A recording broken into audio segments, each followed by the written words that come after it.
মুআজ্জাজ হাজিরিন, আমি আপনাদের সামনে সূরাতুল মাঈদা থেকে ৩৫ নম্বর আয়াতে কারিমা তেলাওয়াত করেছি। আল্লাহ চাহে তো এর আলোকে আমি কথা বলবো ৩৫, ৩৬, ৩৭ এই ৩ আয়াত নিয়ে। মনে থাকবে তো? ওয়াজের জন্য সবচেয়ে নিরাপদ হলো আল্লাহর কালাম। এটা আমার কথা নয়, স্বয়ং আল্লাহ পাক এই কোরআন মজিদের নাম দিয়েছেন মাউইজা, হুদাম ওয়া মাউইজাতান লিল মুমিনিন। মুমিনদের জন্য এই কোরআন হলো একটা ওয়াজ। এই ওয়াজ কে পাঠিয়েছেন? ছেলে এখন কে? আল্লাহ। আল্লাহ পাকের বিভিন্ন সৃষ্টি যেমন নিখুঁত, তার ওয়াজও তেমনি নিখুঁত। সৃষ্টি লয় হবে, আল্লাহর ওয়াজের কিতাব কোরআন কোনোদিন ধ্বংস হবে না। এই জন্য ১ নম্বর ওয়াজ যদি শুনতে চান, আল্লাহর কোরআন থেকে শুনতে হবে। রাসূলের সাহাবীরা একবার বললেন, ইয়া রাসূলুল্লাহ, আপনি যদি আমাদেরকে কিছু সুন্দর সুন্দর কথা শোনাতেন। লাউ হাদ্দাসতানা ইয়া রাসূলুল্লাহ, ও নবী, আপনি যদি আমাদেরকে খুব সুন্দর কথামালা শোনাতেন। সাহাবায়ে কেরাম রাসূলের কাছে চমৎকার বাণী শুনতে চায়। আমার আল্লাহ বাণী নাজিল করে দিলেন, আল্লাহু নাজ্জালা আহসানাল হাদিসি কিতাবাম মুতাশাবিহাম মাসানি। আল্লাহু আকবার। এ বন্ধুগুলি আমার, সাহাবীরা নবীর কাছে সুন্দর বাণী শুনতে চায়। আমার আল্লাহ বলেন, আল্লাহ তিনি নাজিল করেছেন সবচেয়ে সুন্দর বাণী। রাসূলের কাছে সাহাবীরা সবচেয়ে সুন্দর বাণী শুনতে চাইলেন। আল্লাহ বলেন, আল্লাহু নাজ্জালা আহসানাল হাদিস, আল্লাহ তিনি নাজিল করেছেন সবচেয়ে সুন্দর বাণী। আল্লাহু আকবার বলেন। আমার বন্ধুগণ, সাহাবীরা আরেকদিন রাসূলকে বললেন, ইয়া রাসূলুল্লাহ, লাউ কাসাসতা আলাইনা ইয়া রাসূলুল্লাহ, ও নবীজি, আপনি যদি আমাদেরকে একটা কিসসা শোনাইতেন, একটা গল্প শোনাইতেন গো নবীজি। কাফের বেঈমানরা বানোয়াট কত গল্প শোনায়। ও নবী, আপনি আমাদেরকে একটা কাহিনী শোনান। সাহাবীরা রাসূলের কাছে কাহিনী শুনতে চায়। আমার আল্লাহ আসমান থেকে কাহিনী নাজিল করে দেয়। ইন্না নাহনু নাকুসসু আলাইকা আহসানাল কাসাসি বিমা আওহাইনা ইলাইকা হাযাল কুরআন। আল্লাহু আকবার। ও নবীজি, আমরা তোমার কাছে যেই ওহীর ভাষায় কোরআন নাজিল করেছি, সেই ওহীর ভাষায় তোমার কাছে পৃথিবীর শ্রেষ্ঠ গল্প নাজিল করব। আল্লাহু আকবার। এ বন্ধুগুলি আমার, এ ভাইরা, শোনো, ভালো করে শোনো। সাহাবায়ে কেরাম আরেকদিন বললেন, ইয়া রাসূলুল্লাহ, লাউ তুখাউফুনা ইয়া রাসূলুল্লাহ, ও নবী, আপনি যদি এমন কথা বলতেন যেই কথার কারণে আমাদের অন্তরে ভয় তৈরি হয়, আল্লাহর ভয়, আখিরাতের ভয়, আযাবে কবরের ভয় যেন তৈরি হয়। ও নবী, এমন একটা ওয়াজ আমাদেরকে শোনাইয়া দিন যেই ওয়াজের কারণে আল্লাহর ভয় আমাদের অন্তরে তৈরি হয়। আল্লাহ পাক তখন আরেকটা আয়াত নাজিল করলেন। আল্লাহু আকবার বলেন। সাহাবীরা রাসূলকে বলেন, ও নবী, আমাদেরকে ভয় দেখাই আওয়াজ করেন। আল্লাহ রাব্বুল আলামিন সূরা কাফের শেষ আয়াত নাজিল করে দিলেন, ফাযাক্কির বিল কুরআনি মান ইয়াখাফু ওয়াঈদ। আল্লাহু আকবার। ও নবী, আমার যেই বান্দা শাস্তির ধমক রে ভয় করে, জাহান্নামের আগুনের ধমক রে ভয় করে, আযাবে কবরের ধমকরে ভয় করে। নবী আপনি তাকে কোরআন দিয়ে ওয়াজ করুন। সুবহানাল্লাহ, আরো জোরে কর না সুবহানাল্লাহ। এ বন্ধুগুলি আমার, সুন্দর কথা শুনতে চাইলে আল্লাহ কোরআন শোনাইয়া দেয়, সুন্দর কাহিনী শুনতে চাইলে আল্লাহ কোরআনের সূরা ইউসুফ নাজিল করে দেয়। এ বন্ধুরা আমার, যেই ওয়াজ শুনিয়া ভয় তৈরি হবে, এমন ওয়াজ শুনতে হলে আল্লাহর কোরআনের ওয়াজের কোনো বিকল্প নাই। আছেন এখন? আমার ভাইরা, আমার বন্ধুগণ, এই আয়াত নাজিল হওয়ার পরে রাসূলুল্লাহ জুমার খুতবায় বেশি বেশি এই সূরাটা তিলাওয়াত করতেন, সূরা কাফ। আল্লাহু আকবার। মদিনার এক মহিলা সাহাবী উম্মে হিশাম, তিনি বলেন, হাফিজতু সূরাত কাফ মিন ফি রাসূলিল্লাহ, আমি সূরা কাফ রাসূলুল্লাহর জবান থেকে শুনে শুনে মুখস্থ করেছি। জিকির করেন আল্লাহু আল্লাহ আল্লাহু আল্লাহু আল্লাহ।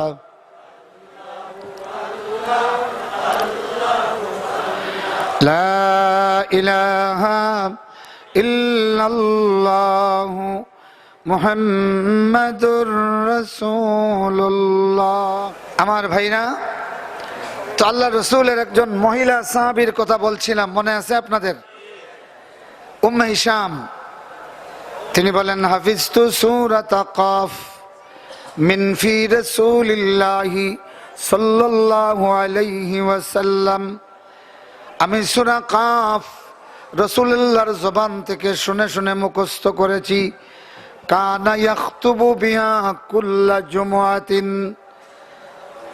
রাসূলুল্লাহ প্রতি জুমায় এই সূরা দিয়া খুতবা দিতেন। সুবহানাল্লাহ। আর ওই মহিলা বলেন, আল্লাহর রসুলের প্রতি জুমার খুতবায় রসুলের জবান থেকে সম্পূর্ণ সূরা কাফের তিলাওয়াত শুনিয়া শুনিয়া আমি গোটা সূরাটা মুখস্থ করে ফেলেছি। আল্লাহু আকবার। হে ভাইরা আমার, রাসূলুল্লাহ কেন এই সূরাকে খুতবায় লাগালেন? ওই যে সাহাবীরা বলছিলেন, ইয়া রাসূলুল্লাহ একটা ওয়াজ করুন, যেই ওয়াজে আমাদের অন্তরে ভয় তৈরি হয়। তো এই সূরাতে আল্লাহ এমন ভাবে কথা নাজিল করলেন যে কোনো মুমিনের অন্তরে আল্লাহর ভয় পয়দা হয়ে যায়। সুবহানাল্লাহ। আমার বন্ধুগণ, আল্লাহ নবী যখন খুতবা দিতে গিয়া, মা ইয়ালফিজু মিন কাউলিন ইল্লা লাদাইহি রাকিবুন আতীদ ওয়া জাআত সাকরাতুল মাউতি বিল হক যালিকা মা কুনতা মিনহু তাহিদ। বান্দারে, মৌতের বেহুশি এসে গেছে। ওয়া জাআত সাকরাতুল মাউতি বিল হক, ও বান্দা মৌতের বেহুশি এসে গেছে। সাহাবায়ে কেরাম এই আয়াত শোনার সঙ্গে সঙ্গে কান্না শুরু করে দিতেন। আল্লাহু আকবার। সমস্ত মসজিদের ভিতরে গুন গুন করে কান্নার আওয়াজ শুরু হয়ে যেত। এ বন্ধুরা আমার, আল্লাহ নবী যখন তিলাওয়াত করতেন, ওয়াজাআত কুল্লু নাফসিন মাআহা সাইকুন ওয়া শাহীদ লাকাদ কুনতা ফী গাফলাতিন মিন হাযা ফাকাশাফনা আনকা গিতাআকা ফাবাসারুকাল ইয়াওমা হাদীদ। আল্লাহু আকবার। সাকরাতের সময় আল্লাহর নবী বলেন, মুমিন বান্দার সামনে গোটা জান্নাতটা আল্লাহ পাক এইভাবে প্রতিচ্ছবি বানাইয়া ধরেন। আল্লাহু আকবার। আর ফেরেশতারা বলে, ও আল্লাহর বান্দারে, এই সেই জান্নাত, যেই জান্নাতের তামান্না করিয়া তুই দুনিয়ার অনেক বিলাসিতা ত্যাগ করেছিলি। আর কাফের বেঈমান ফাসিকের মৃত্যুর সময় জাহান্নামের ফেরেশতারা আগুনের চাদর নিয়ে উপস্থিত হন, লাল টকটকে ধাউ ধাউ করে জ্বলে উঠা আগুনের চাদর দেখিয়া বান্দায় চতুর্দিকে মুখ বাড়াবাড়ি করে মুখ লুকাতে চায়। আমার বন্ধুরা, আল্লাহ পাক এই আয়াতের মাধ্যমে সেটাই বলতেছেন, লাকাদ কুনতা ফি গাফলাতিন মিন হাযা, বান্দারে এই অবস্থা থেকে তুই গাফিল ছিলে, বেখবর ছিলে। ফাকাশাফনা আনকা গিতাআকা, আমরা তোর চোখের পর্দা সরাইয়া দিলাম। ফাবাসারুকাল ইয়াউমা হাদীদ, ফলে বয়ে তোর চক্ষু লোহার মতো স্থির হয়ে গেল। আল্লাহু আকবার। এই আয়াত যখন তিলাওয়াত করতেন রাসূলুল্লাহ, সমস্ত মসজিদ জুড়ে কান্নার আওয়াজ শুরু হয়ে যেত। আল্লাহু আকবার।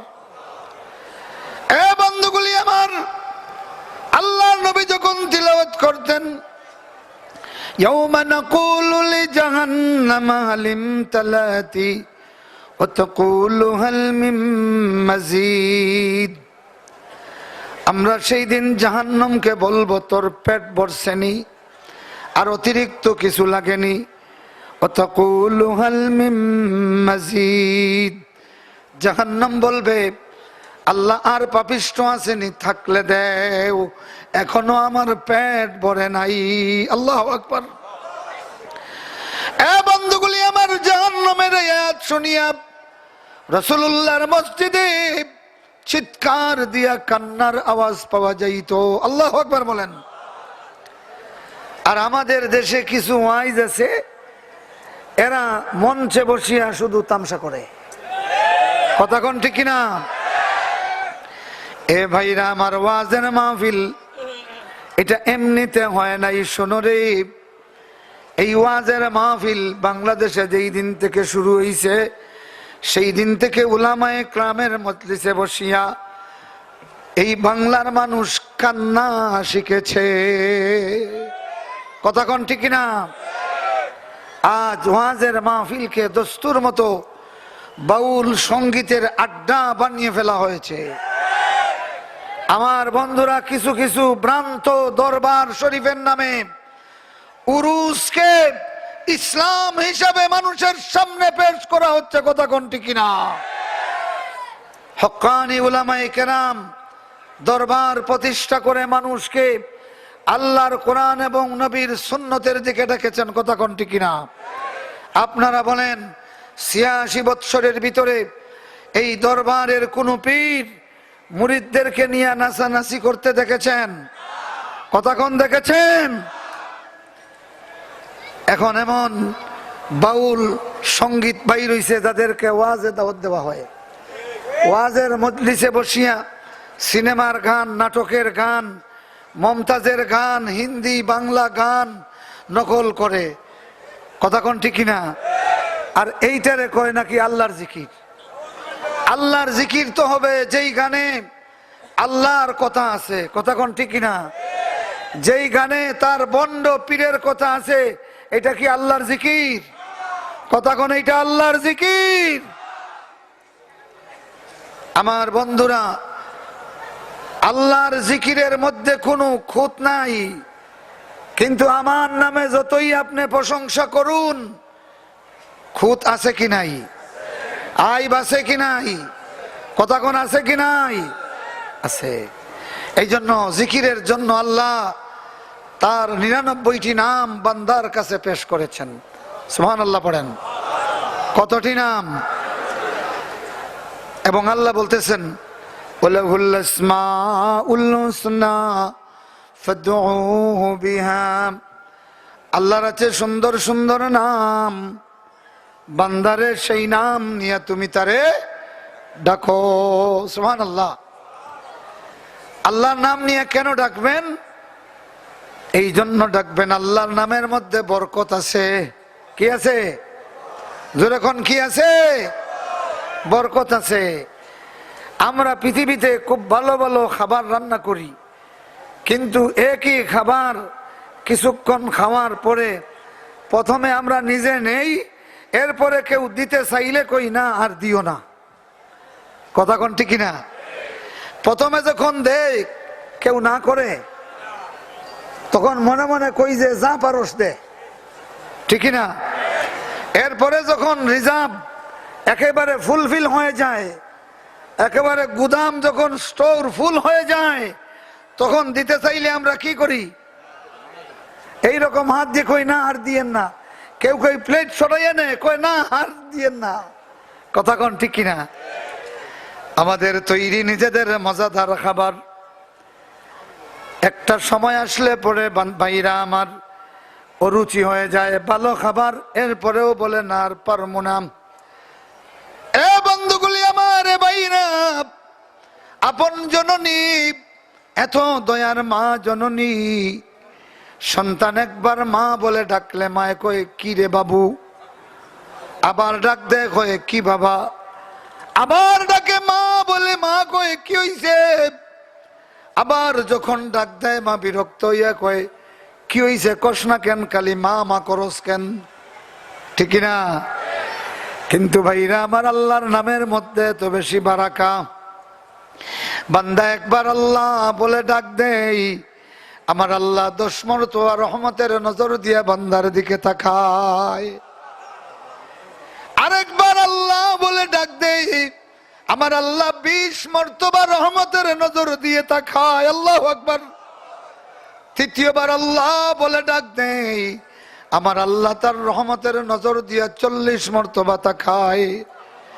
এ ভাইরা আমার, আল্লাহ আল্লাহ বলতে বলতে তোমার জীবন শেষ হয়ে যাবে। আমার আল্লাহ একবারও বলবে না বান্দারে বিরক্ত করিস না, ঠিক না? তাবারাকা ইসমু রাব্বিকা যিল জালালি ওয়াল ইকরাম। আল্লাহু আকবার বলেন। এখন বলেন, জিকির করব কার নামে? জোরে কোন কার নামে? আল্লাহর নামে। এখন নতুন কিছু জিকির বাইর হইছে, এরা আল্লাহর নাম দিয়া বাদ দিয়া কয় হিমতে হিম হে। কথা কোন ঠিক কিনা? মুর্শিদ আমার হুজুরি সব কি মহিমা গায়ে, গোলাতে মালা পরাইয়া ধীরে ধীরে টানে হিম হে। কথা কোন ঠিক কিনা? আচ্ছা বলেন, আল্লাহর 99 নামের মধ্যে হিম হে আল্লাহর কোন নাম আছে? সুতরাং আল্লাহর যেটা নাম নয় সেটাকে আল্লাহর নাম বানাইয়া জিকির করা সুস্পষ্ট কুফরি। কথা কোন ঠিক কিনা?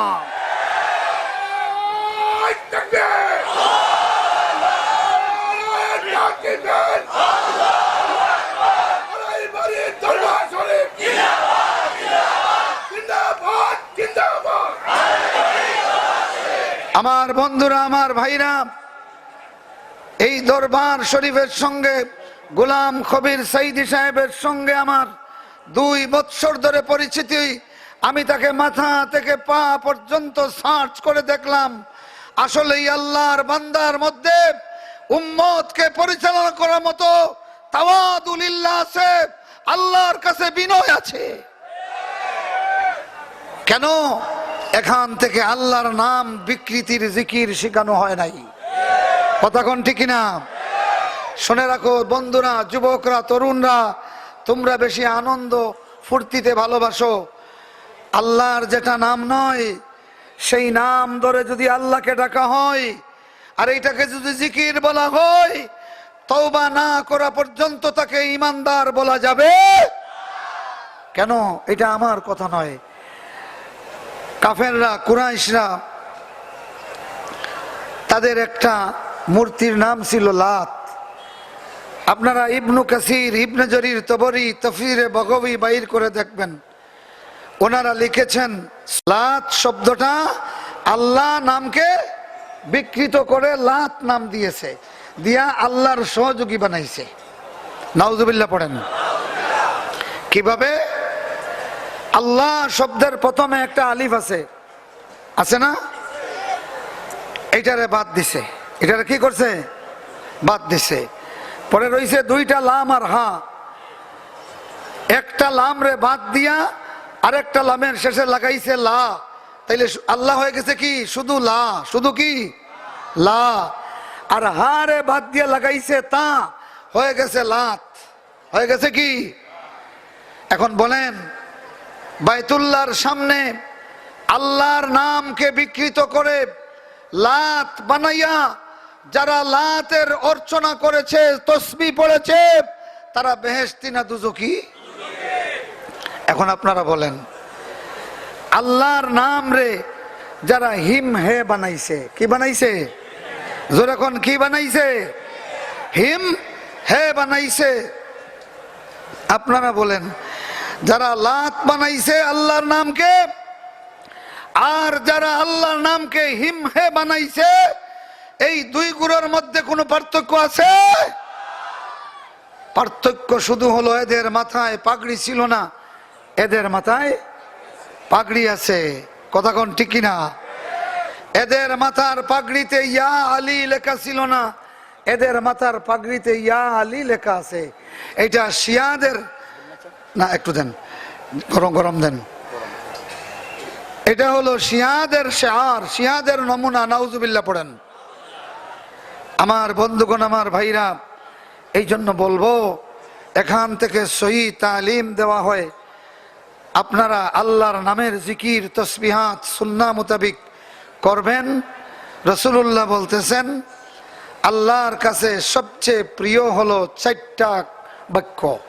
কয়টা বাক্য বলেন? কয়টা? একটা হলো সুবহানাল্লাহ, বলেন। 1 নম্বর কি? আরো জোরে বলেন। 2 নম্বরে আলহামদুলিল্লাহ। 3 নম্বরে লা ইলাহা ইল্লাল্লাহ, যেইটার খুব সুন্দর তালিম পীর সাহেব আপনাদেরকে একটু আগে দিচ্ছেন, ঠিক না? 4 নম্বর হলো আল্লাহু আকবার। আরো জোরে কোন আল্লাহু আকবার। এই 4টা তাসবিহ কাদের মুখস্থ আছে দেখি হাত উঠান। আলহামদুলিল্লাহ, হাত নামান। রাসূলুল্লাহ বলতেছেন, আল্লাহর কাছে সবচেয়ে প্রিয় কালাম বা বাক্য হলো এই 4টি। তাইলে আল্লাহর কাছে সবচেয়ে প্রিয় 4টি কালাম রাসূলের কথা মোতাবিক আমাদের মুখস্থ থাকতে তাহেরির পচা জিকিরে যাওয়ার কোনো দরকার আছে? ইমান বিক্রয়ের জিকিরে যাওয়ার কোনো প্রয়োজন নাই। এই সমস্ত মাহফিলে আল্লাহর তারিফ করা হয়, আর এরা তাদের বন্ডদের তারিফ করে। কথা কোন ঠিক কিনা? কয় নিশিরাইতে কারবাসি বাজে, কথা কোন ঠিক কিনা? মুর্শিদ রে তোর প্রেমের জ্বালা মরহন জ্বালা রে, এগুলি ওয়াজ মাহফিলে সাজে? কথা কোন সাজে? এখানে হবে কাল রাসূলুল্লাহ, কাল আল্লাহ, আল্লাহ কি বলেছেন, রাসূল কি বলেছেন। কথা কোন ঠিক কিনা? আমার বন্ধুগণ, সূরা মায়েদার 37 নম্বর আয়াতে আল্লাহ বলছেন, কিছু মানুষ জাহান্নামের ভিতর থেকে প্রচন্ডভাবে বের হওয়ার চেষ্টা করবে।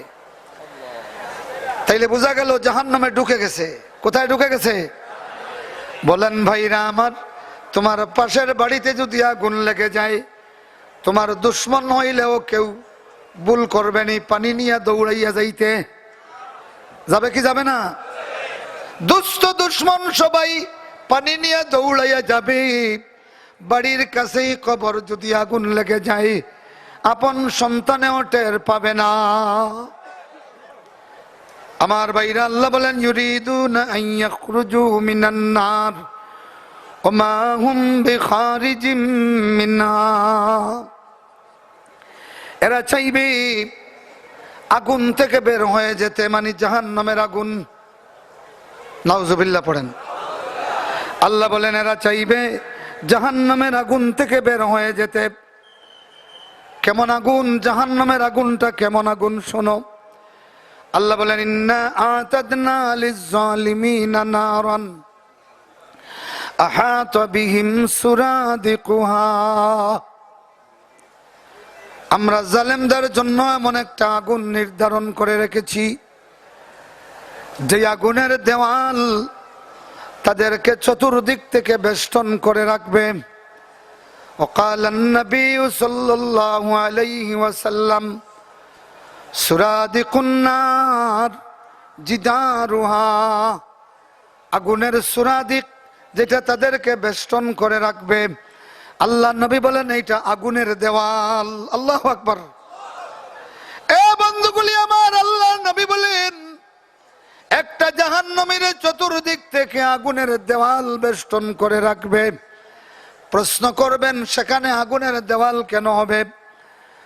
পাথরের দেওয়াল হলে পাথরটা গলে ছাই হয়ে যাবে, লোহা আগুনে দিলে লোহা পুড়াইয়া ছাই হয়ে যায়, যার কারণে জাহান্নামের ভিতরে ঢুকাইয়া আল্লাহ যে দেওয়ালটা দিবেন বান্দারে, যে কুটুরির ভিতরে ঢুকাইবেন, যেই সেলের ভিতরে ঢুকাবেন, এই সেলের চতুর্দিকে আল্লাহ পাক আগুন রে পুড়াইতে পুড়াইতে, মাটিরে পুড়াইলে যেমনি শক্ত হয়, জাহান্নামের এক ধরনের আগুন রে পুড়াইতে পুড়াইতে শক্ত বানাইয়া, স্বয়ং জ্বলন্ত আগুন বানাইয়া বান্দার চতুর্দিকে বেষ্টন করবেন।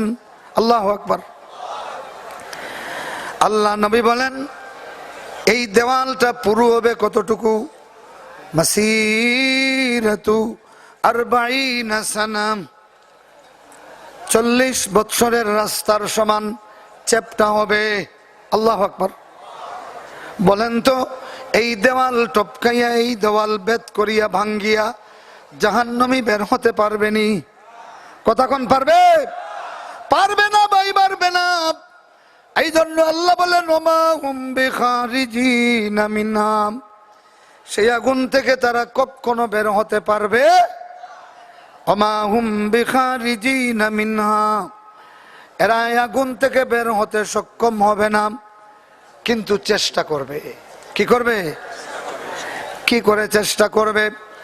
এই দেওয়াল তো ভাঙা যাবে না, এই দেওয়াল টপকানো যাবে না, কেননা সাইড দেওয়ালের মাথার উপরে আবার আগুনের সিপনি লাগানো। আল্লাহু আকবার। শুধু তাই নয় রে বন্ধু, ফি আমাদিন মুমাদ্দাদা, একটা লম্বা খুঁটির সঙ্গে বান্ধা থাকবে। প্রশ্ন করবে হুজুর কি দিয়ে বান্ধা হবে? ফি সিলসিলাতিন দারুহা 70 জিরা, 70 গজ লম্বা জিঞ্জির দিয়ে বান্ধা হবে। আল্লাহু আকবার। আল্লাহ নবীকে প্রশ্ন করা হলো, ইয়া রাসূলুল্লাহ, একটা মানুষের 70 গজ লম্বা লোহার জিঞ্জির দিয়ে কিভাবে বান্ধা হবে? আল্লাহ নবী বলেন জিঞ্জিরটা তার মুখ দিয়ে ঢুকানো হবে, পায়খানার রাস্তা দিয়ে বের করা হবে। আল্লাহু আকবার। মুখ দিয়ে জিঞ্জির ঢুকাইয়া পায়খানার রাস্তা দিয়ে বাইর করিয়া পিছন দিক থেকে ব্যান্ড করিয়া নিয়ে কুটির সঙ্গে বেঁধে ফেলা হবে। বলেন তো ভাইরা আমার, সেই কুঠি ভাঙ্গিয়া বের হতে পারবেনি? তাইলে বের হওয়ার চেষ্টা কিভাবে করবে শুনেন। এরা আল্লাহকে ডাকবে আর বলবে রব্বানা আখরিজনা মিনহা, ও আমাদের রব, এই আগুন থেকে আমরারে বাহির করো। আল্লাহু আকবার। বারবার কানবে। এ বন্ধুগুলি আমার, দুনিয়াটা হাসি তামাশার জায়গা নয়। আল্লাহর কাছে বলবে আল্লাহ আগুন থেকে বের করে দাও, আল্লাহ আগুন থেকে বের করে দাও। কিভাবে বলবে শোনেন। এমনি এমনি বলবে না, তখন তার 2 চোখ দিয়ে কান্নার পানি ঢল নামবে। আল্লাহ নবী বলেন ইবকু আইয়ুহান নাস ইবকু ফাইন লাম তাবকু ফাতুবাকু। এ দুনিয়ার মানুষগুলি, কান্দো, বেশি বেশি করে কান্দো। যদি কান্না না আসে, কান্নার ভান করো। লান্না হালাল নারি ইয়াবকুন, কেননা জাহান্নামীরা কানবে, এমন ভাবে কাঁদবে তাসিলু দুমুহুম, কান্নার কারণে তাদের চোখ দিয়ে পানির সয়লাব বের হবে। আল্লাহু আকবার। এ বন্ধুগুলি আমার, জাহান্নামীরা জাহান্নাম থেকে বের হওয়ার জন্য কিভাবে চেষ্টা করবে? বলবে রব্বানা আখরিজনা মিনহা, আমাদের রব এই আগুন থেকে, এই জাহান্নাম থেকে আমরারে বাহির করো। আর 2টা চোখ দিয়ে সয়লাব বয়ে যাবে, এমন ভাবে সয়লাব, আল্লাহর নবী বলেন একটা জাহান্নামীর চোখের পানির মধ্যে যদি নৌকা ছেড়ে দাও, নৌকা ভেসে যাবে, এত বেশি কাঁদবে, কিন্তু সেই দিন তার কান্না কোনো কাজে লাগবে। এ বন্ধুরা, জাহান্নামে গিয়া আখরিজ না বললে কোনো কাজ হবে না, বরং দুনিয়াতে থাকিয়া রব আল্লাহুম্মা আজিরনা বলতে হবে। কি বলতে হবে? পৃথিবীতে যেই মানুষ আল্লাহুম্মা আজিরনা বলে তার রবরে ডাক দেয়, আল্লাহ আগুন থেকে আমরারে উদ্ধার করো, আমার আল্লাহ তার জন্য জাহান্নাম থেকে মুক্তি ঘোষণা দিয়ে দেয়। এই জন্য আসুন ভাইরা আমার, আল্লাহর দরবারে বেশি বেশি কান্না শিখি। কাঁদলে গুনাহ মাফ হয়, কাঁদলে মাওলা রাজি হয়, কাঁদলে জাহান্নাম থেকে বাঁচা যায়। আমিন। ওয়া আখিরু দাওয়ানা আনিল হামদুলিল্লাহি রাব্বিল আলামিন। আসসালামু আলাইকুম ওয়া রাহমাতুল্লাহ।